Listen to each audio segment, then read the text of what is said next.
महाभारत से रिलेटेड जो फिल्म कल्कि बनाई गई है, कल्कि अवतार के, कि उसके बाद जो उनका जन्म हो रहा है 5898 एडी के ऊपर, जो 21 साल उनका जन्म होगा, तो सोचो कितना अच्छे से बारीकी से उसके डायरेक्टर ने स्टडी किया है, आने वाला जनरेशन कुछ सीख सके, ना कि इनके फर्जी वाले सिर्फ दिखाते हैं कि कैसे एक मुस्लिम हीरो कैसे दुनिया पे राज कर रहा है, आतंकवाद दिखाते हैं, मार काट दिखाते हैं, ये सब देखना चाहते हैं। जो कल की मूवी है कुछ लोगों को तो समझ ही नहीं आई है कि उसमें दिखाना क्या चाहते हैं। अरे अनपढ़ और अंधभक्त समझ रहे हो, एक्चुअली में यही है।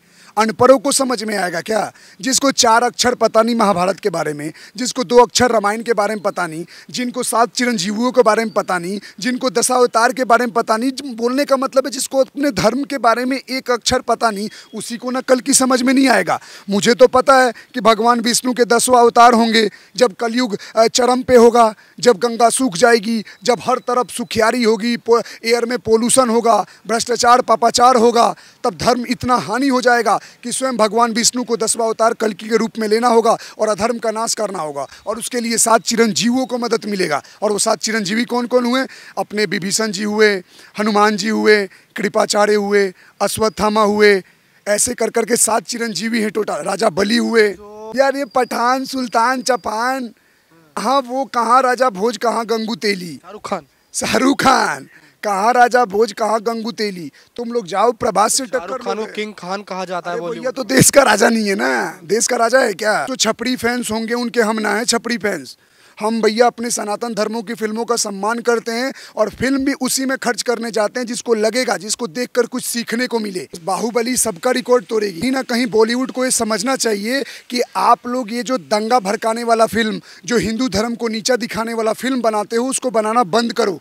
आप अगर धर्म का सम्मान करोगे, सनातन का सम्मान करोगे, तो आपको कहीं ना कहीं इस देश का लोग आपको ऊपर शिखर तक पहुंचाएगा। तो महाभारत का और जो एनिमेशन है, महाभारत में जो एनिमेशन दिखाया, कैसा लगा आपको? रियलिस्टिक लगा। कल्कि में जो दिखाया गया है, आप एक सोचो, ये फिल्म हॉलीवुड को टक्कर दे रहा है। जैसे कभी कभी हम हॉलीवुड की फिल्म देखने जाते हैं ना, हॉलीवुड तो चलो मैं बोलूँगा नाखून के बराबर, इसलिए बोल रहा हूँ क्योंकि हमारी बॉलीवुड, ये जो हमारी जो इंडस्ट्री है, इंडियन फिल्म इंडस्ट्री, इसने इस तरह का फिल्म बनाकर मार्बल से भी काफ़ी अच्छा है। हम जैसा इमेजिन करते थे कि फिल्मों में जाकर देखेंगे ये एवेंजर्स, ये वो, अरे एवेंजर्स के बाप दादा हैं हमारे देश में। अगर हमारे देश के सही से फिल्म बना डायरेक्टर लोग फिल्म बनाने लगे ना, हमारे धर्म को चूज करके, कि भैया एक एक जो हमारे देवी देवताओं की जो कहानी है, जो हमारे धर्म से रिलेटेड कहानी है, तो भाई साहब साल में 500 फिल्म भी रिलीज करेंगे ना, तब भी कहानियाँ ख़त्म ना होगी, इतनी कहानियाँ हैं। लेकिन ये मानने को तैयार नहीं। पठान जैसी मूवियों पर विवाद हुआ, पीके जैसी मूवियों पर विवाद हुआ, इसको आप हिट कराने में लगे हुए हैं। सुनिए, पीके के टाइम ना हमारी भी उतनी उम्र नहीं थी। आज मुझे उस बात का रिग्रेट है कि कहीं ना कहीं हमने भी पीके जैसी फिल्म देखी और सपोर्ट की। उस टाइम उतना बुद्धि नहीं था ना, समझो आप बात को। आपके घर का परिवेश भी वैसा या हर किसी का होना चाहिए।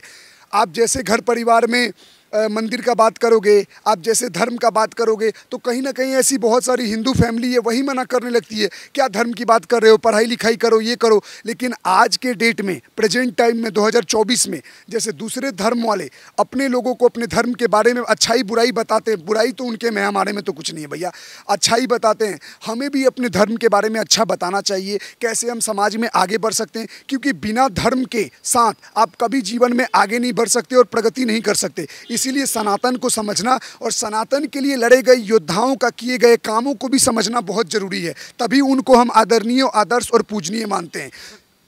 कल्कि जैसी मूवी है अगर बॉलीवुड में और आती है और आप सपोर्ट करेंगे? बिल्कुल। आप रामायण लगाओ, खान को, सलमान खान को भी। देखो भैया, पहले देखता था, अब नहीं देखता हूँ, झूठ नहीं बोल रहा हूँ। अगर ये लोग, ये तो महानता मानो कि इन लोगों को इतनी कमी हो गई है कि हमारे धर्म की फिल्मों में एक्टिंग करके इनको कमाने की नौबत आ रही है, तो भैया हमारे राम जी तो रावण को भी माफ़ कर देते। अगर वो आखिरी समय में आकर चरण पकड़ लेता, तो कहीं ना कहीं आपको सनातन की चरण पकड़ने की जरूरत पड़े तो कोई नहीं देख लेंगे, क्योंकि आप भगवानों का रूप धारण करोगे तो कहीं ना कहीं उतना सद्बुद्धि आपके अंदर आएगी। मैं यही बात बोलूँगा, क्यों हमें छोटे छोटे क्लिप का इंतजार करना पड़ता है। जैसे साउथ में एक आया हनुमान मूवी, इतना अच्छा, फिर कार्तिकेय मूवी आया, उसका भी पार्ट 2 आने वाला है, अब इसका भी इंतजार रहेगा। तो आप ये छोटी छोटी सीक्वल्स दिखाने से अच्छा है आप पूरा फिल्म ही बनाओ ना। मैं तो बोलता हूँ डायरेक्टर लोग कंपटीशन लगा रहे कि मैं महाभारत बनाऊंगा, मैं रामायण बनाऊंगा, मैं शिव के ऊपर बनाऊंगा, विष्णु के ऊपर बनाऊंगा। लोग देखने के बाद ये भी बोल रहे हैं कि हम तो मूवी देखी नहीं, हम तो सो रहे थे। कुछ बोल दूंगा ना उल्टा सीधा, आपको कट करना पड़ेगा। तुम सो रहे थे क्योंकि तुम्हारे बाप माँ तुमको ज्ञान देने टाइम सो गया था, हर टाइम सो जा रहा है। जिस एक बात बताओ, करवा बोल रहा हूँ, जिस आदमी को पता ही नहीं क्या कल्कि है, क्या अश्वत्थामा, क्या सप्त चिरंजीवी, क्या सनातन, वो क्या जानेगा? वो तो इंटरटेनमेंट पर्पज के लिए जा रहा है ना। हम किस पर्पज से गए? हम वो फील करने गए कि जब वो युग में जब वो प्रभु अवतार लेंगे तो वो युग कैसा होगा, वो क्षण कैसा होगा। आज 2024 में 800-850 साल पहले हम लोग उस चीज़ को फील कर रहे हैं। हो सकता है आने वाले टाइम में और एडवांस टेक्नोलॉजी से और अच्छी अच्छी फिल्में बनाएगी और हम अप्रिशिएट करेंगे। और ख़ासकर ये कार्तिकेय, हनुमान और कल्कि जैसी मूवी एक भारत के बॉलीवुड में या भारत के फिल्म इंडस्ट्री में एक रिवोल्यूशन का काम करेगी कि अब सभी डायरेक्टरों के मन में आ जाएगा कि एक फेक स्टोरी बनाने से अच्छा है, एक फेक लव स्टोरी बनाने से, एक minute let me complete, fake story बनाने से अच्छा है कि हम रियलिस्टिक फिल्मों को बनाएं जो हमारे सनातन धर्म और हिंदू धर्म का है। तो कहीं ना कहीं लोग जो उनकी फिल्में 200 होने पे भी नहीं जाते हैं टिकट देखने के लिए, तो 500 भी होगा फिर भी देखने जाएंगे। तो ये सारे डायरेक्टरों को सोचना चाहिए। आपको लगता है कि बॉलीवुड ने अब तक सनातन को और हिंदू धर्म को टारगेट किया? बिल्कुल। आपके घर में क्यों हर नौकर रामू काका होता था, हर गुंडा तिलक लगाया होता था? आप एक बात बताओ, हमेशा दिखाया जाता था कि मुसलमान टोपी लगा कर बैठा हुआ है तो शांति प्रिय है। हमेशा फिल्मों में दिखाया जाता है मुसलमान ही भाईचारा निभा रहा है, मंदिरों की रक्षा कर रहा है, बच्चों को बचा रहा। क्यों? हिंदू के हाथ में पैरालिसिस लकवा मार दिया था। एक फिल्म आया था सत्यमेव जयते तू, उसका सीन देखो कि गणेश मंदिर में अटैक हुआ, कुछ हमला होने का कगार आया, तो उस गणेश मंदिर के सारे मतलब पुजारी लोग मंदिर छोड़ के भाग रहे हैं और मुसलमान आकर ठेला पे गणेश जी का मूर्ति ले जाके मंदिर से बचा रहा है। किससे किसको बचा रहे हो भाई?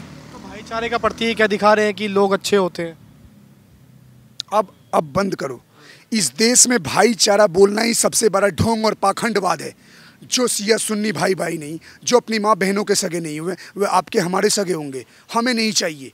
मैं एक ही बात बोलना चाहता हूँ आपके चैनल के माध्यम से, जितने भी व्यूअर्स देख रहे हैं, तुम हिंदू हो, खुद में तो भाई भाई हो जाओ। राजपूत, ब्राह्मण, त्यागी, डोम चमार में बटे हुए हो। अरे तुम कलावा बांधते हो ना, भगवान को मानते हो ना, तो जो मानता है अपने आप को एक सनातन सोच से एक दूसरे के एक हो जाओ। हिंदू भाई भाई हो जाए, वही बहुत बड़ी बात है। हमें दूसरे के गोद में बैठने का जरूरत नहीं है। एक कहावत है ना कि गाय को रोटी खिलाने वाला और सनातन को किस गाय को सुनिए, एक कहावत है ना, गाय को रोटी खिलाने वाला और गाय के रोटी के साथ खाने वाला कभी भाई भाई नहीं हो सकते। तो हम कभी नहीं हो सकते। इनका अपमान दिखाया जाता है ना महाराज। सनातन का अपमान कैसे दिखाते हो? हर फिल्मों में अब बोला जाता है कि हवस का पुजारी। क्यों? हवस का मुल्ला नहीं हो सकता? गुनाहों का देवता, गुनाहों का अल्लाह नहीं हो सकता? तो आप कहीं ना कहीं देख रहे हो एक सॉफ्ट टारगेट, और जबकि आपको भी कहीं